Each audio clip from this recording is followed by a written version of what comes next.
Exhibit A for why I wish the Marvel solo films would go 2 hours 45 minutes to 3 hours. What up, SuperViewers? It's Brian Ellis Clark here, and this is the last time I'm filming here because I'm leaving, moving out, taking all this awesome stuff, going somewhere else. Don't know where I'm gonna put that, but I'm keeping it.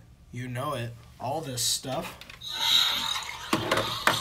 Let's not get distracted. Here to review Padmaavat, or as we all know, it's called Padmavati. Actually, we don't all know it's called that, and I'm gonna stay out of even guessing the drama. I've heard a couple takes, but this movie and the drama behind it, completely ignorant to it.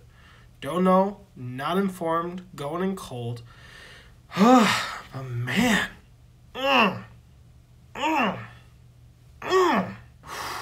standouts. Ranveer Singh as Aladdin. Is it Aladdin or Aladdin? Because I tried hearing them pronounce it, but I was always just reading the subtitles, so I never really caught it. But oh my gosh, jeez. It starts with him bringing an ostrich, getting married, then just immediately cheating, seeming like a horrible guy. And it started with him. So at first, I'm like, this is the hero? Is this the hero? And then goes to Padmavati, where she's hunting a deer, and I'm like, is this his love interest?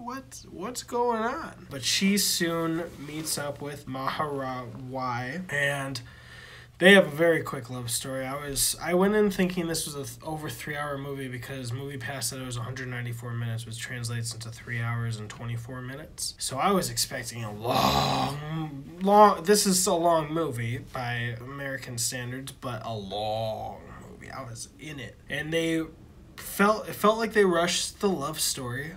So I was like, whoa, a lot of stuff's going down. If we got 3 hours, 25 minutes, and we're like, That's the one thing that felt a little rushed. I mean, with Aladdin's, I'm just going to say Aladdin because that's how I pronounce it based on the spelling. Sorry if it's wrong. I apologize. Don't get mad at me if my ignorance triggers, because I totally get if you would, but just hopefully appreciate that I'm playing a card game without a full hand. His kind of made sense. You thought there was backstory, but obviously since this is the first time that Padmavati and Maharawai are meeting, felt a little quick. Also, the fact that he had another wife, I just hadn't thought of it. I was like, oh, okay, cool beans. That was the times. May still be the times. Again, very ignorant. I'm learning. And also, from the trailer, since I hadn't seen the trailer in a while, Aladdin and Maharawai have very similar get-ups. So, for like a hot second, just a hot second, I get confused and thought that Aladdin and Maharawai were the same person because I'm looking at like the arrow in his chest, which dope moment. And I'm like, oh shit. But before I get any farther, I want to say I love the dichotomy between the two male characters. There's one man who is just fuck it, eat everything, like consume everything that he wants, take it in, it's theirs, in Aladdin. And it's like the male fantasy of like, whoa, you could be that powerful that you're just like, this is mine. Doesn't matter. It's yours? Doesn't matter. It's mine now.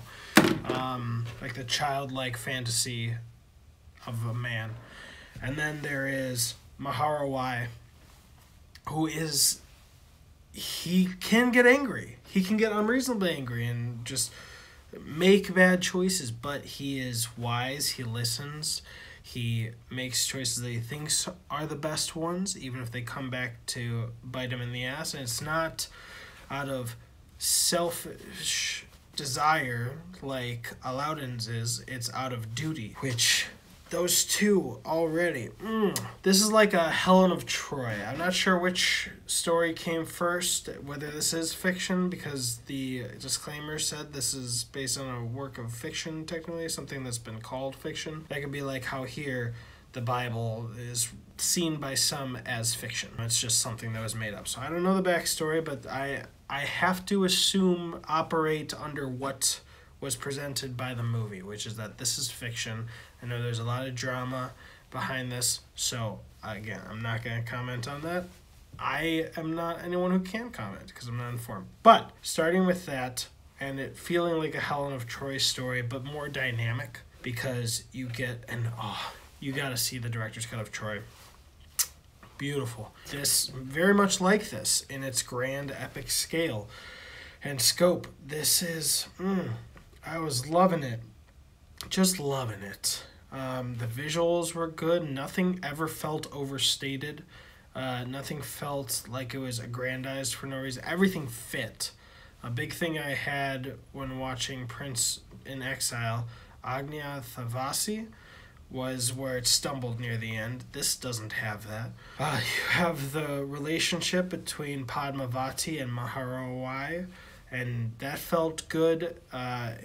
Maharawai's other queen felt a little shrewd, but that was just her personality, and then at the end they are able to come together. She's acting not as some jealous wife, although you see like tinges of like, wait, you went to get pearls and you came back with another wife? Unexpected, just reactions, honest human reactions, but she is everything she's seeing and she's doing is from what she thinks is right, not from like some catty generic female clashes, not some sitcom thing where it's like, oh, we're gonna be opposites because we like the same guy, catty. It's not that, which I loved. Also, the wife of Aladdin, she has such a tragic story. His story is so good.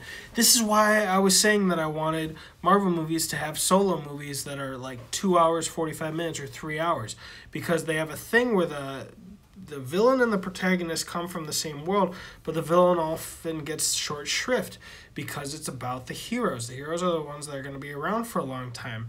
But when you do that, you give the villain a smaller story, a less interesting story, or less time to develop this. And Aladdin's story is fascinating. Where he goes, you see all the steps. It's beautiful. He starts out greedy, wanting everything, making it obvious, being very outward with it, and he overthrows another sultan. He marries that sultan's daughter. She has the emotional reaction of, you just killed my father. But before that, he makes the sultan think he's comfortable because he's working for him. He works for him, makes a name for himself, and then gets other people behind him in the mutiny to become the next sultan. Then he hears of this beauty with the guy who got exiled. I forget his character name. It's not here right away on IMDb. But then he finds something else to consume. Padmavati is not a person to him. Just another conquest.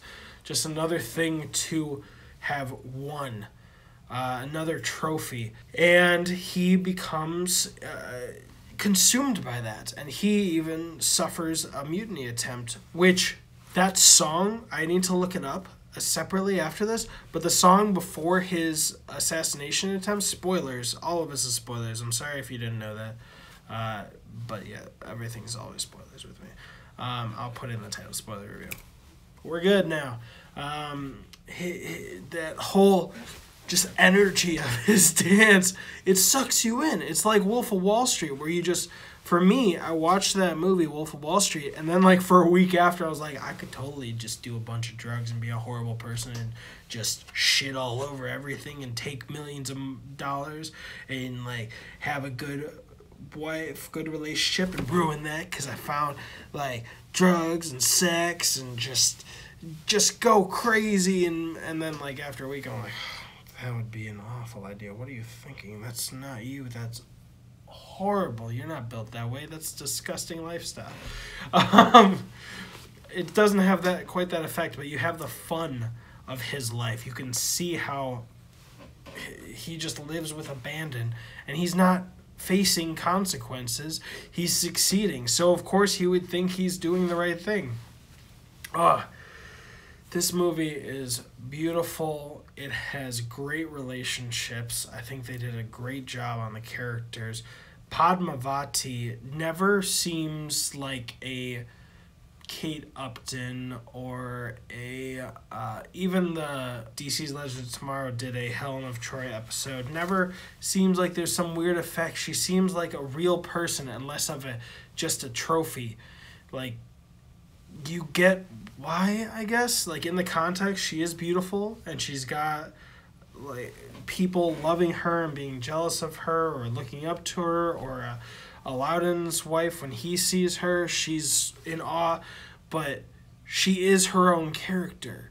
And it totally makes sense with the poem it's based on. It's based on a poem. I loved the ending. They say Sati in the beginning and then in the disclaimer, and then they call it something else with the J when it happens. But I was never confused about why she was doing this. And I loved, that was such a spit in Aladdin's face. Great. And also Aladdin's like his helper, I don't know the proper term, Malik, where he's just like just looking at Aladdin like, oh, I would do so much shit for you if you just wanted it. I love it. And Aladdin never shuts him down. He never like says, get away from me, you're gay. There's no thing like that. He will bask in any attention. He may not act on it. He may not have urges for that type of thing, but he will take the adoration and just let it feed his ego, which was, I thought, a great touch. It gave an extra energy to every scene in the movie where Malik is just looking at him like his own Padmavati. And Aladdin knows. He is just almost blatantly told that Malik wants to be with him. It was so good. These dynamics, the story, how it's told, the different twists and turns where Aladdin takes Maharawai captive, where Padmavati comes up with a great idea, which as soon as she said like 800 women come, I'm like, ooh, are they going to be covered? Is she going to have him shave? I'm forgetting what Maharawai is. A Rajit? I'm not sure exactly. I don't want to delay time looking it up, but I thought she'd be like, shave so you can look like a woman and then cover your face. But they covered even more. It was masterfully done. And the reason he comes out, that sword fight was the whole time. They had single shots that were great where the shot just kept going. And then when Malik had the archers shoot Maharawai in the back, when he still tries to swipe, and then he gets shot with 3 more arrows and the sword just lands on Aladdin's collarbone right there. This was beautiful and impactful, and you cared. And again, Maharawai was not a perfect person by like my standards today. By today's standards, he got angry at Padmavati when she says stuff like, don't go, and he's like, what should I do? Not accept his invitation, and that's a mistake.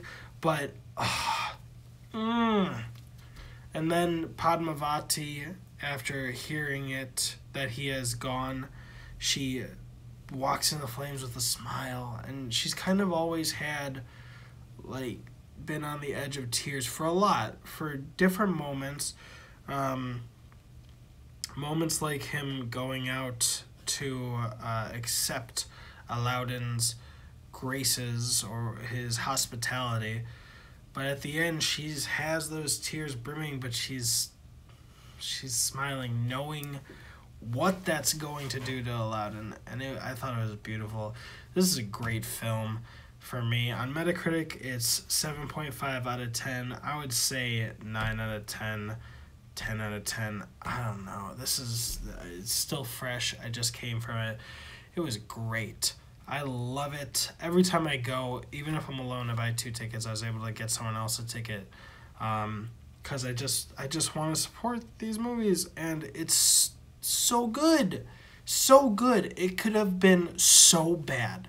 Just a movie today about 2 dudes fighting over a woman.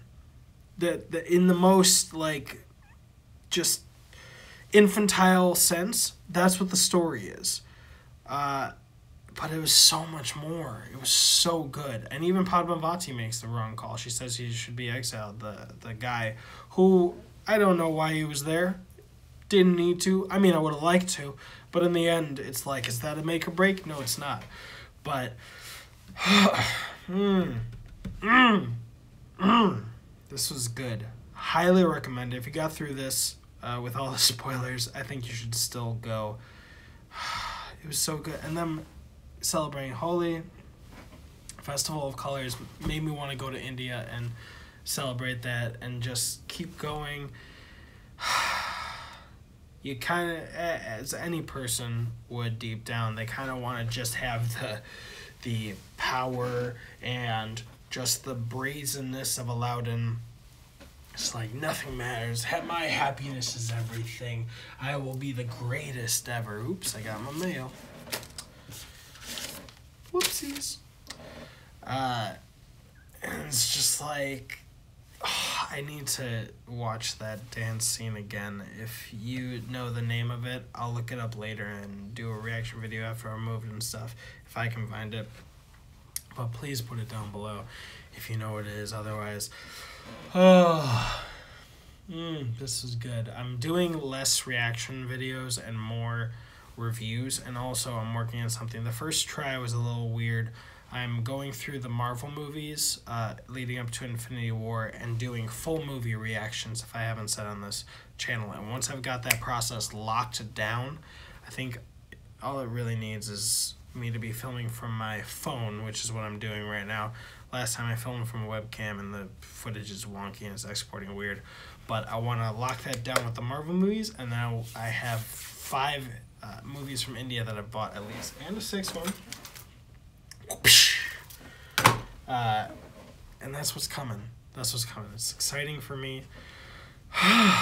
But that's why there's less reaction videos. I don't have a lot of time, so I might be able to get like 1 or 2 reaction videos out a week, or I could review a movie and then I could have an actual watching a movie every week. That's what I'm going to try to do.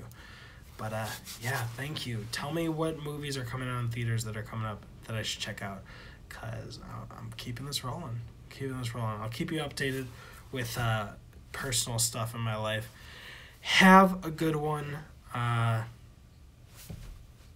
See you next time, SuperViewers. And remember, down below, more stuff, and don't stop. You're a hero, Brian. Don't interrupt me ever. Okay, I was making a video to somebody on Twitter, to Brian. It's still recording. Stop.